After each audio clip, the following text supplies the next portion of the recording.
थोर संत रोहिदास महाराज या सर्व महामानवांना वंदन करून मंचावर उपस्थित रिपब्लिकन सेनेचे नेते आनंदराजे आंबेडकर, त्यांचे चिरंजीव ॲडव्होकेट अमन आंबेडकर, सन्माननीय चर्मकार समाजाचे नेते माजी आमदार बाबूराव मानेजी, सम्राट वृत्तपत्राचे संपादक कुणाल कांबळेजी,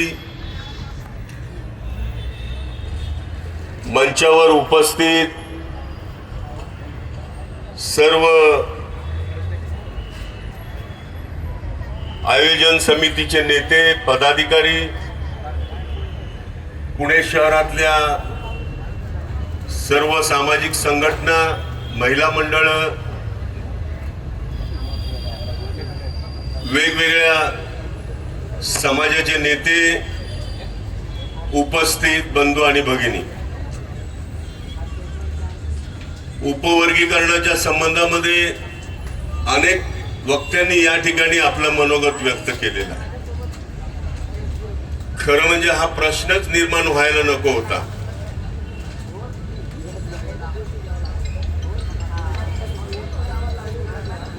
ज्यांनी हा प्रश्न निर्माण केला ते या महाराष्ट्रातले संपूर्ण मातंग समाजाचे नेते म्हणून त्यांना कुणालाच मान्यता नाहीये. मोजके मातंग समाजातले नेते आरक्षणामध्ये वर्गीकरण करावं या मताचे आहे आणि त्यांना RSS, विश्व हिंदू परिषद, बजरंग दल, भारतीय जनता पार्टीच्या नेत्यांनी उचकवलेला आहे. आपल्या पुण्यातलेच काही नेते आहेत जे RSSच्या शाखेमध्ये असतात. भारतीय जनता पार्टीला माहिती आहे चांगलं की 59 जातीमध्ये सगळ्यात प्रभावशाली असणारा समाज आणि संख्येनं सगळ्यात मोठा असलेला समाज हा बौद्ध समाज आहे. हा बौद्ध समाज भारतीय जनता पार्टीला किंवा त्यांच्या अलायन्सला किंवा ह्या विषमतावाद्यांना कधीच मतदान करत नाही. महाराष्ट्रामध्ये सगळ्यात मोठी लोकसंख्या जरी असली तरी आपल्यामध्ये पण काही नेते कमी नाहीयेत आणि आपला समाज भले गटातल्या उमेदवारांना मतदान करेल परंतु तो भारतीय जनता पार्टीला मतदान करत नाही ही परिस्थिती आहे. आणि भारतीय जनता पार्टीने हे ओळखलेलं आहे. त्यांना ऍब्सोल्यूट मेजॉरिटी पाहिजे देशभर आणि मग एक एक स्टेट करत ही मेजॉरिटी पूर्ण कशी करता येईल, पर्सेंटेज कसं वाढवता येईल या दृष्टिकोनातून त्यांचे प्रयत्न सुरू झालेले आहेत. आणि त्याचाच एक भाग म्हणून या वर्गीकरणाचा मुद्दा त्यांनी मातंग समाजाला पुढे करून, मातंग समाजाला नव्हे मातंग समाजातल्या काही नेत्यांना पुढे करून जातीमध्ये भांडणं कशी लावता येईल. एक समाज जर मतदान करत नाही तर मग त्याची जागा भरून काढण्यासाठी मातंग समाजाची मतं त्यांना कशी मिळवता येतील यासाठी त्यांचा अट्टास चाललेला आहे. मित्रांनो, मी आपल्याला सांगू इच्छितोय की या ठिकाणी लहुजी साळवे यांच्या स्मारकाचं काम सुरू आहे. मी मंत्री असताना या ठिकाणी लहुजी साळवे यांची समाधी उकडून फेकण्याचं काम पुण्यातल्या एका बिल्डरनं सुरू केलेलं होतं. पुण्यातले मातंग समाजाचे एकूण एक नेते आणि कार्यकर्ते मंत्रालयात मला भेटले आणि सांगितलं, साहेब लहुजी साळवे यांची समाधी नष्ट करण्याचं काम सुरू झालेलं आहे, तुम्ही त्या ठिकाणी या आणि समाधी वाचवा. दुसऱ्या दिवशी मी पुण्यात आलो, संगमवाडीला आलो. मातंग समाजाचे अनेक अनेक नेते आणि अनेक कार्यकर्ते त्या ठिकाणी उपस्थित होते. त्या हायवे पासून आतमध्ये संगमवाडीच्या समाधीपर्यंत जायला रस्ता नव्हता. माझी लाल दिव्याची बत्ती बाजूला ठेवली आणि मातंग समाजाच्या एका कार्यकर्त्याच्या बाईकवर मी त्या समाधीपर्यंत गेलो आणि ती समाधी आम्ही स्वच्छ केली. विश्राम गृहामध्ये आलो. आमचे दिवंगत नेते आता आपल्यामध्ये नाहीये. पुण्याचे मोठे नेते होते सुरेश कलमाडी, यांच्याशी मी बोललो आणि त्यांनी सांगितलं इथला शेट्टी नावाचा कोणतरी बिल्डर आहे आणि समाधीची 5 एकर जागा तो हडप करण्याचा प्रयत्न करतोय. आपण ते तात्काळ थांबवा आणि मातंग समाजाला न्याय देण्याचं काम आपण करा. सुरेश कलमाडीजींनी लगेच फोन करून त्या बिल्डरचे ते सगळं थांबवून टाकलं आणि मला सांगितलं, हंडोरेजी 5 एकर जमीन या समाजासाठी उपलब्ध करून देतो. मी त्यांना एवढंही सांगितलं की 5 एकरवर पुणे महानगरपालिकेच्या वतीनं 20 कोटी रुपयाची तरतूद करा आणि त्या ठिकाणी लहुजी साळवे यांच्या नावानं अत्यंत सुंदर अशी समाधी बनवा.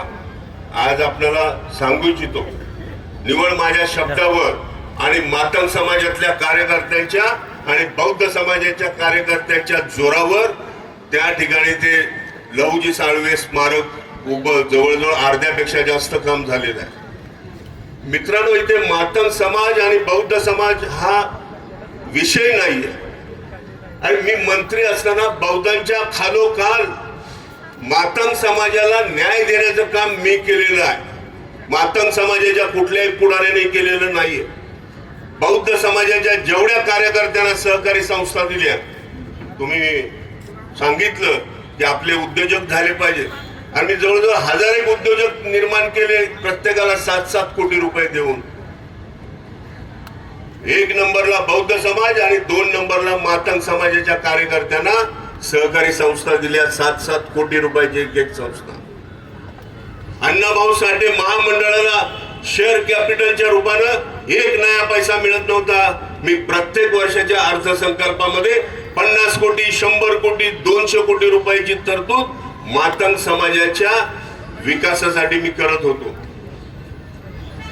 या ठिकाणी बार्टीचे जे संचालक आहे, काय होती बार्टी, कोणी कुत्रा विचारत नव्हता. त्याला ऑटोनॉमस बॉडी म्हणून मी कॅबिनेट मध्ये मंजुरी करून घेतली. तेव्हा ती बार्टी कुठेतरी अस्तित्वात आली आणि त्या बार्टीमध्ये सुद्धा आता वेगवेगळ्या प्रकारचं सगळं राजकारण सुरू झालेलं आहे. हे थांबवा. या सभेतनं जाहीरपणे सांगतो की बार्टी ही 59 जातीच्या हिताच्यासाठी निर्माण झालेली संस्था आहे. या संस्थेचा दुरुपयोग होता कामा नये, नाहीतर शेवटी मग तुमच्याकडे सुद्धा आम्हाला बघावं लागेल. मित्रांनो, मी मंत्री झालो त्याच्या अगोदर 2003ला मातंग समाजाच्या विकासासाठी लहुजी साळवे अभ्यास आयोग शासनाने निर्माण केला. 2004-5 साला मी त्याच्यावर अभ्यास केला आणि जवळजवळ मातंग समाजाच्या ज्या 68 शिफारशी होत्या, आर्थिक विकास मातंग समाजाचा झाला पाहिजे, शैक्षणिक विकास झाला पाहिजे, सामाजिक विकास झाला पाहिजे, सांस्कृतिक विकास झाला पाहिजे, अशा पद्धतीच्या अनेक मागण्या त्या आयोगानं सरकारसमोर ठेवलेल्या होत्या. त्याच्यामध्ये जवळजवळ सगळ्या मागण्यांची शिफारस, काही मागण्या सोडल्या आम्ही, काही मागण्या सोडल्या, मी त्याच्यावर येतो. जवळजवळ मेजॉरिटीने ज्या शिफारशी होत्या त्या मी मंजूर केल्या आणि कॅबिनेटला जाऊन त्या मंजूर करून घेतल्या. 2008-9ला जर 2008-9 पासून 2026 चालू आहे, 2026 पर्यंत जवळ 17-18 वर्ष उलटून गेलेली आहेत. मातंग समाजाच्या या विकासाच्या ज्या शिफारशी आहेत त्याची जर अंमलबजावणी झाली असती तर हा अबकडचा विषयच आज आला नसता. परंतु दुर्दैवानं मातंग समाजाचे पुढारी आपल्याला लाल बत्ती कशी मिळेल एवढंच बघत होते आणि तो लहुजी साळवे अभ्यास आयोग त्याच्या शिफारशी आजही अंमलात येत नाहीत. मातंग समाजानं उठावं आणि सांगावं ह्या अभ्यास आयोगाच्या शिफारशी आहेत ह्या आम्हाला तुम्ही द्या. त्यासाठी मोर्चा काढा, आंदोलन करा. हा सगळा समाज तुमच्या मागे ताकदीने उभा राहील आणि मातंग समाजाचा विकास घडवून आणण्याचा प्रयत्न करेल. बंधूंनो, सामाजिक न्याय विभागाच्या संबंधामध्ये काही वक्त्यांनी या ठिकाणी भाषणं केली. सरकारचा दुट्टप्पीपणा लक्षात येतोय. मी मंत्री असताना 5 वर्षामध्ये एक नया पैसा मी लॅप्स होऊ दिला नाही. जेवढा पैसा अर्थसंकल्पामध्ये आज दिसतो 24-25 ला जवळजवळ 15,000 कोटीचा सामाजिक न्यायाचा निधी होता. आता तो वाढून जवळ 18-20-25 कोटीचा झालेला आहे.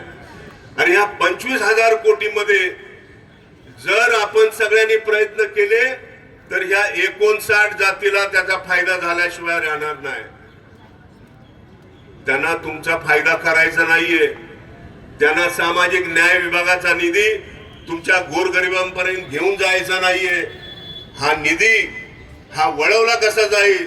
मग लाडकी बहीण योजनेच्या माध्यमातून, दिंड्यांच्या माध्यमातून, आणखी वेगवेगळ्या माध्यमातून 2024-25 चा निधी जवळजवळ मोठ्या प्रमाणामध्ये वळवला गेला आणि त्याचं नुकसान आपल्या सगळ्यांना झालेलं आहे, इन्क्लुडिंग मातंग समाजाला सुद्धा, चर्मकार समाजाला सुद्धा. आज बौद्ध समाज कधी चर्मकार समाजाच्या बद्दल वेगळं कधी बोलत नाहीये, ढोर समाजाबद्दल बोलत नाहीये, ओलार समाजाबद्दल बोलत नाहीये. मग मातंग समाजाच्या बद्दल का बोलेल? आजही बोलत नाहीये. कारण अख्ख्या महाराष्ट्रामध्ये तुम्ही जर गेला तर मॅक्झिमम मातंग समाजाचे लोक आजही बाबासाहेबांच्या चळवळीला जोडले गेलेले लोक आहेत. त्यांना कळतं मातंग पुढारी आणि मातंग समाज आणि बौद्ध समाज आणि बाबासाहेबांचा विचार हा काय आहे हे मातंग समाजाला सुद्धा माहीत पडलेलं आहे. आणि म्हणून आपण मित्रांनो कुठल्या एका जातीच्या विरुद्ध राजकारण न करता आपल्याला 59 जातीचा जो रिझर्वेशनचा कोटा आहे तो आपल्याला घ्यायचा आहे, हक्काने घ्यायचा आहे. जर या ठिकाणी आपण उपवर्गीकरणाच्या विरोधात जर उभं ठाकलो नाही तर हे सरकार कालांतरानं याचं उपवर्गीकरण करेल. 13% तर आज आपल्याला मिळतच नाहीये. आज 10% आरक्षण आपल्याला मिळतंय. त्या 10% सुद्धा ह्याच्यामध्ये बायफर्केशन झालं तर मग कुणालाच काही मिळणार नाही.